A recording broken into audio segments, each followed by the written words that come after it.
Several people who've learned about the concept of age regression wonder, does it mean when your age regress that you're actually there? Is it literally like you're all there reliving these memories, or is it something else?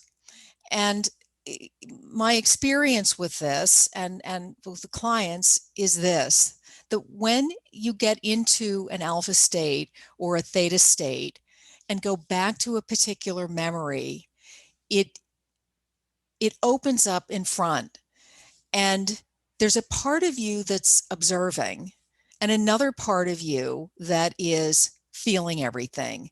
And in that state, you're asked, keep paying attention. What do you notice? What is it that's happening for you? So there's a simultaneous witness observing self that can see it, that can watch it and notice and be affected, but isn't exactly in it.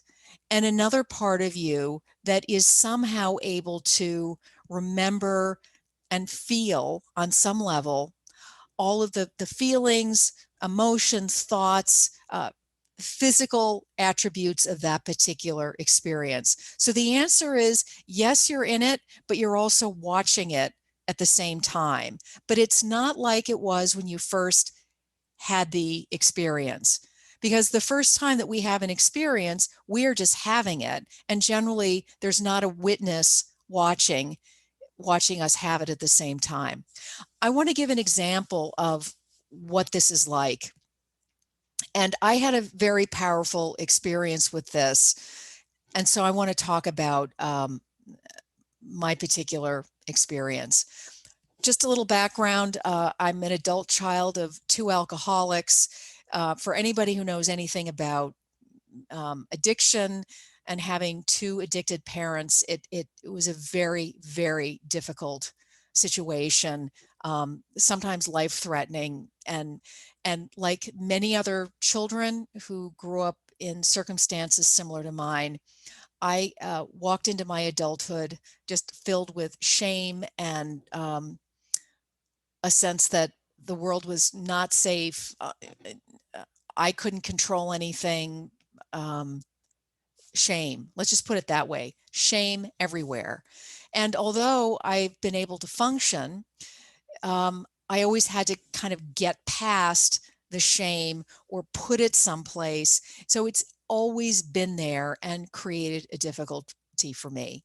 And when I saw the hypnotherapist I was working with, I went in with a major agenda.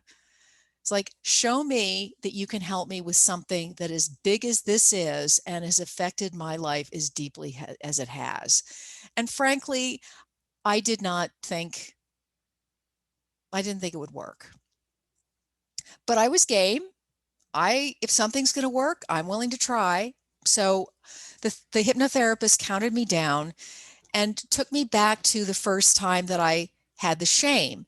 And I end up in this place where I essentially can't see anything. And I realize that I am in my mother's womb. And that's why I can't see things. But I'm very aware of what I feel. And it just so happened that I had a very significant life-threatening illness that I was born with. And at this time, even in the womb, I was already very, very sick. I was born shortly after jaundiced. I was a blue baby with this life-threatening illness. So all I knew was that I was in physical agony.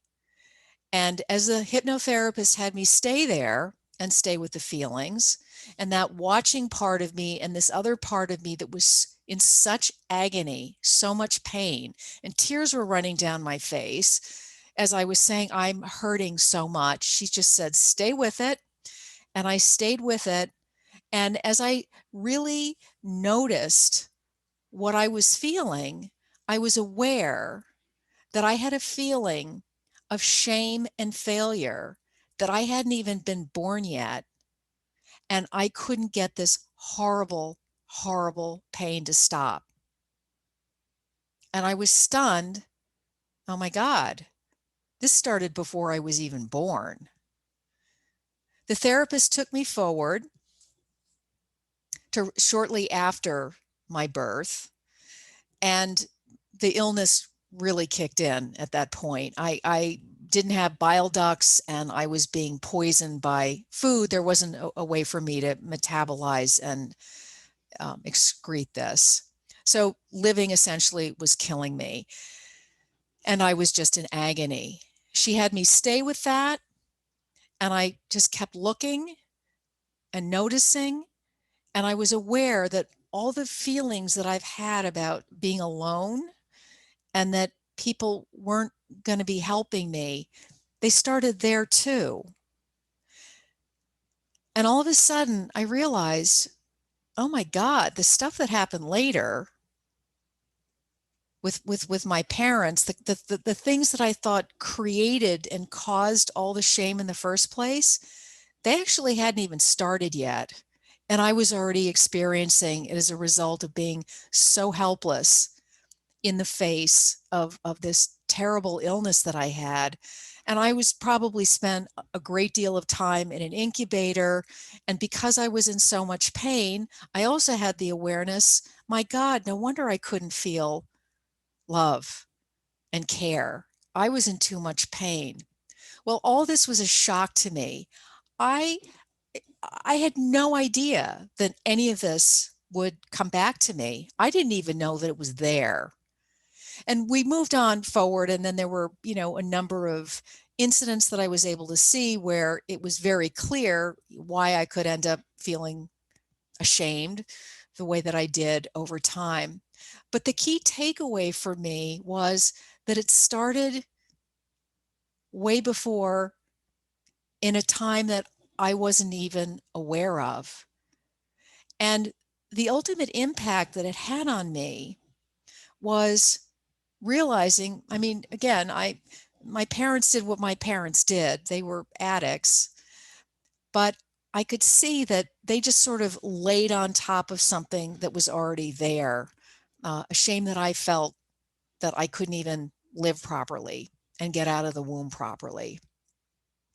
And I can't even explain what that did to me, because I realized that it was more complicated than I thought, that my parents were not solely responsible for this, which is what I had assumed.